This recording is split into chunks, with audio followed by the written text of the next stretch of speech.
Hey! Let me get this off. Better. Good Monday morning to you from a very dusty and dirty shaping bay here at circa 1918 surfboards. You know, I've been thinking a lot lately, which is what I like to do. If you got a group of men and women together and asked them what they thought it means to be a man these days, what do you think their responses would be? Whoa, Pandora's box. Well, I got a tool of faith that might help you. Doesn't make any difference if you are a guy or you're a lady who's got a guy in your life. This is something you may want to see.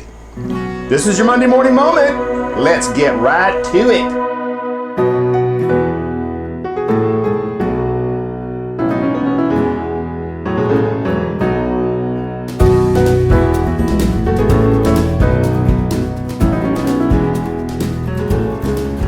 All right, friends and neighbors, hope you had a great weekend. And I know I've thrown you a wicked curveball right off the bat here on a Monday morning. And but you know, I think it's an important topic because if you're a guy, the world is trying to tell you many different things these days about what it means to be a man. And if you're a lady, this is an important topic too because you know you probably have a relationship with a male, whether it's a husband or a brother or a son. I think it's important, and you know we could dive really deep on this, but we're going to kind of keep it on the surface today and just get a conversation started. And I'm going to give you a couple of gold nuggets, and then at the end I'm going to give you a tool of faith that I think that males and females alike can use to help answer the question and basically understand what makes a guy tick. And I think especially you ladies, don't you want to know what that is? I know the ladies in my life do. So here we go. Do you remember last week?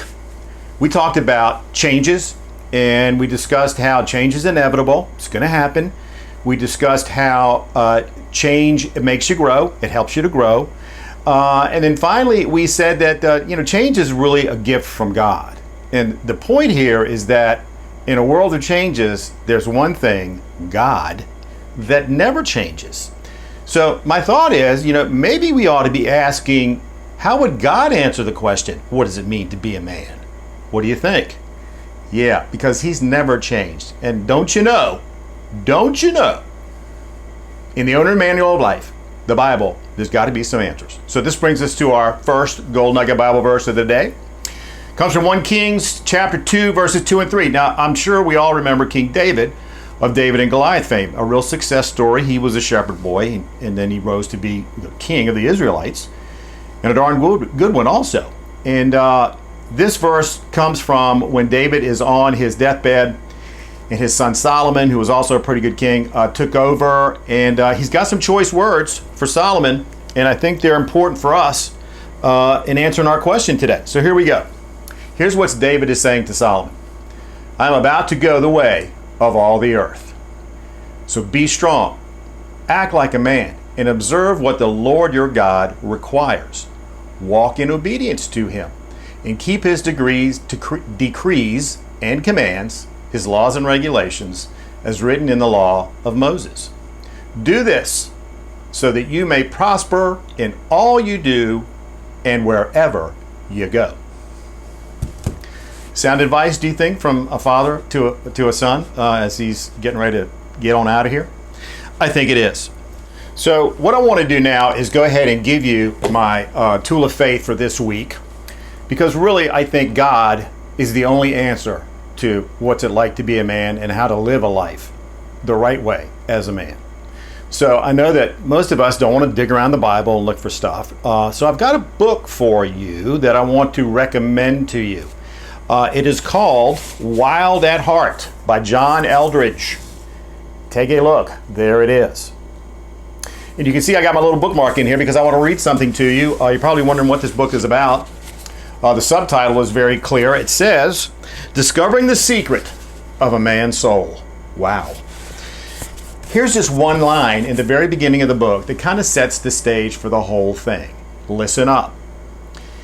In the heart of every man is a desperate desire for a battle to fight, an adventure to live, and a beauty to save.